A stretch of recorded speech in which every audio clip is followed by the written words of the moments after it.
Kunal Bhanwar Singh film industry का एक बहुत ही मशहूर एक्टर है।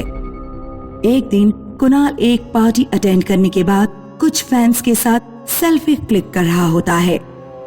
तभी उसकी नजर एक लड़की पर पड़ती है, वो भी कुणाल को ही देख रही होती है। कुणाल की नजर प्रिया पर पड़ती है तो वो उसे देखता ही रह जाता है। प्रिया बेहद खूबसूरत होती है। वो प्रिया के पास जाता है। हाय, क्या आपको भी सेल्फी क्लिक करनी है? तभी कुणाल का मैनेजर प्रकाश आता है। सर लेट हो रहा है, चले? हाँ, थोड़ी देर में चलते हैं, आप बैठिए।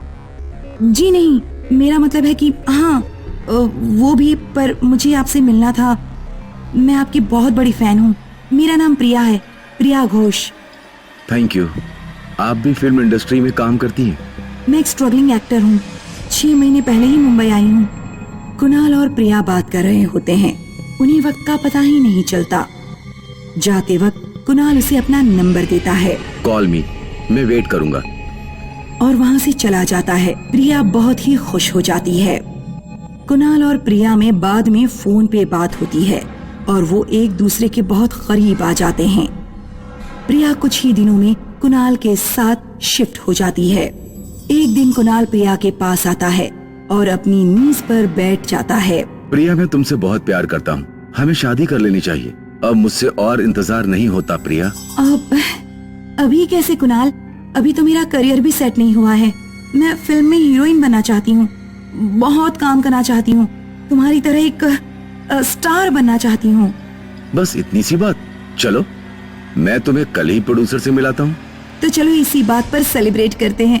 ये लो, मॉकटेल बनाया है तुम्हारे लिए, स्पेशल वाला। प्रिया को फिल्मों में काम मिलना शुरू हो जाता है। 1 महीने बाद खबर आती है कि कुणाल ने आत्महत्या कर ली है। कुछ दिनों बाद कुणाल का लॉयर प्रिया के पास आता है। प्रिया मैडम, कुणाल ने अपनी सारी प्रॉपर्टी आपके नाम कर दी है, आपके साइन चाहिए। मुझे कुछ नहीं चाहिए सर, मुझे मेरा कुणाल वापस चाहिए। पता नहीं उसे क्या दिक्कत थी जो उसने मुझसे शेयर नहीं की और अपनी जान दे दी। मैं एक अच्छी गर्लफ्रेंड नहीं बन पाई।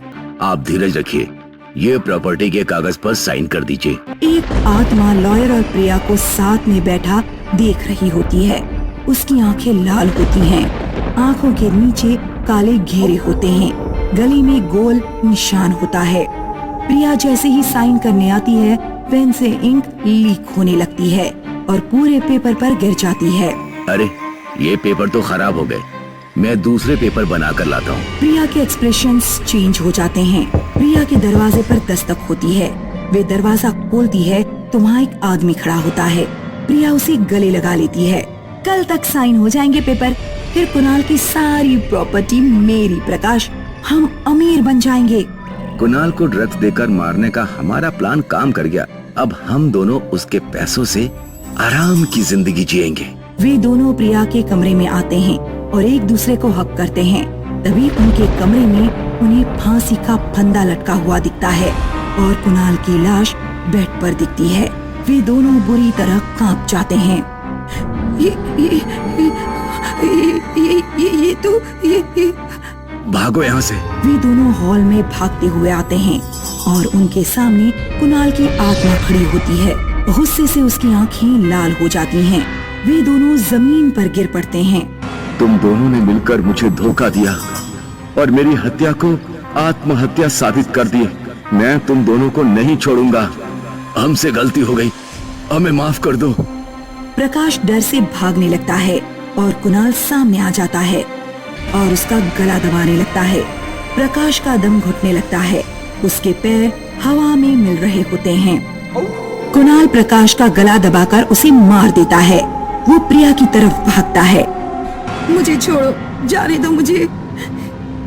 जो मैं कहूँगा तुझे करना पड़ेगा। प्रिया कैमरा के सामने रिकॉर्डिंग का बटन दबाती है और बोलना शुरू करती है। मैंने और कुणाल के मैनेजर प्रशांत ने कुणाल को ड्रग्स दी और उसे बेहोश करके उससे प्रॉपर्टी अपने नाम करवाई और फिर उसका मर्डर कर दिया और इस सुसाइड की खबर न्यूज में फैला दी। अब इस रिकॉर्डिंग को न्यूज चैनल में भेजो। कर दिया, अब मुझे जाने दो। अब मैं तुम्हें आजादी दूंगा। कुणाल किचन से एक चाकू उठाता है और प्रिया के हाथ में पकड़ाता है। वो उसे वश में करता है और प्रिया खुद को चाकू मार देती है।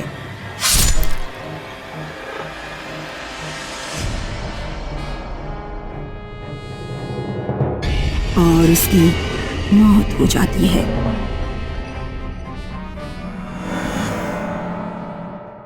अर्पित और देव दिल्ली में जॉब करते थे। उनकी सैलरी ज्यादा नहीं थी, इसलिए उन्होंने शहर से थोड़ा बाहर एक सस्ता फ्लैट लिया था। 6 मंजिल की बिल्डिंग में उनका 4th फ्लोर था। 2nd फ्लोर पर मकान मालिक रहते थे। अर्पित और देव को अक्सर रात में अपने ऊपर वाले फ्लोर से डीजे बजने की आवाज सुनाई देती थी। अर्पित, रात के 2 बज रहे हैं। जरा यार ऊपर वालों से मना कर जाके कि डीजे बंद कर दें। अर्पित ऊपर 5th फ्लोर पर जाता है। वो देखता है कि मेन गेट का दरवाजा पहले ही खुला हुआ है।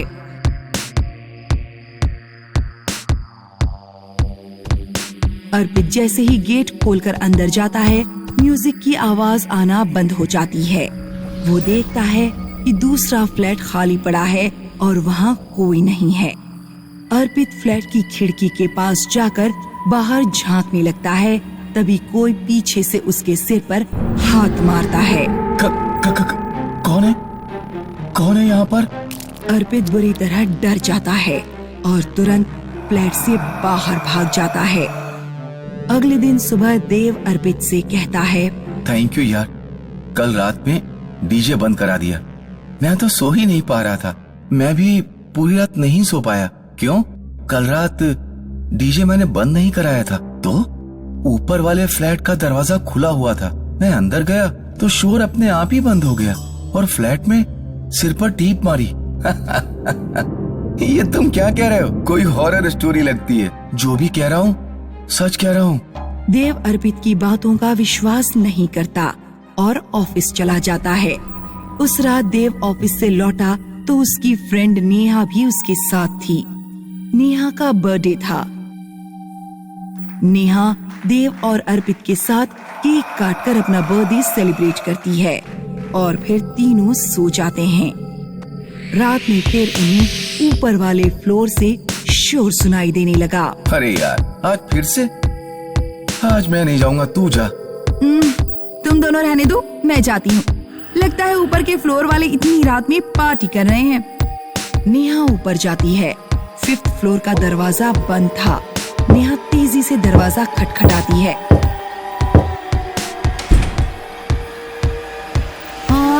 कोई है यहाँ पर?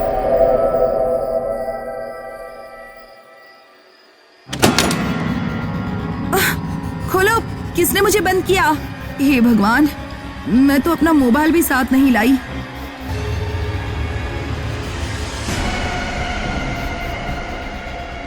अर्पित, देव, क्या कोई मेरी आवाज सुन पा रहा है?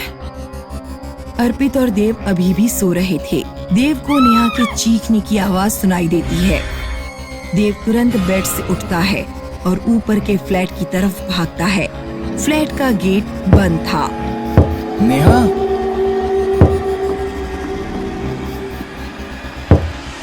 देव दौड़ता हुआ नीचे जाकर अर्पित को जगाता है। अर्पित, ऊपर नेहा फ्लैट में बंद हो गई है। फ्लैट का दरवाजा खुल ही नहीं रहा है। अर्पित और देव दोनों ऊपर जाते हैं और फ्लैट का दरवाजा तोड़ देते हैं। नेहा बिल्कुल शांत खड़ी हुई थी और खिड़की से बाहर झांक रही थी। नेहा, अरे तुम लोग आ गए, चलो नीचे चलते हैं। अभी तो तुम्हारी चीखने चिल्लाने की आवाजें आ रही थी। नहीं, मैं नहीं चिल्ला रही थी।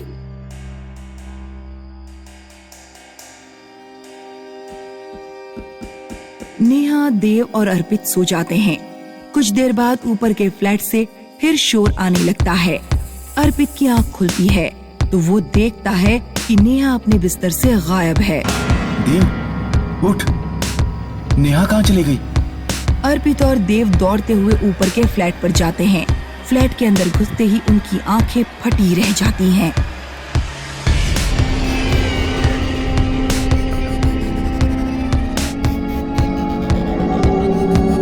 अर्पित और देव किसी तरह नेहा को जबरदस्ती उठाकर नीचे ले आते हैं। नेहा देव का गला घोटने लगती है। अर्पित किसी तरह रस्सी से नेहा के हाथ बांध देता है। देव और अर्पित उसी समय सेकंड फ्लोर पर मकान मालिक के पास जाते हैं। ये आपकी बिल्डिंग में टॉप फ्लोर पर क्या हो रहा है? 7 साल पहले की बात है। 2 लड़के और 2 लड़कियों ने सबसे ऊपर वाला फ्लैट लिया था। वे लोग शहर में नए नए आए थे। शुरुआत में तो उनकी जिंदगी ठीक चली, लेकिन फिर किसी कारण से उनकी नौकरी छूट गई। वे दोनों लड़कियां उन दोनों लड़कों की गर्लफ्रेंड थी। नौकरी छूटने के कारण आर्थिक परेशानी झेलने लगे और फिर एक दिन उनमें से एक लड़की का बर्थडे था। बर्थडे मनाने के बाद उन चारों ने कूदकर आत्महत्या कर ली। तब से ऊपर वाले फ्लोर से ऐसी पार्टी की आवाजें सुनाई देती हैं। हालांकि वे किसी को नुकसान नहीं पहुंचाते।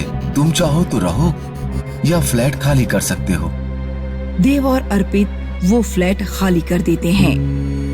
आज भी अगर कोई 4th फ्लोर पर रहने जाता है तो उसे ऊपर वाले फ्लोर से पार्टी की आवाज सुनाई देती है।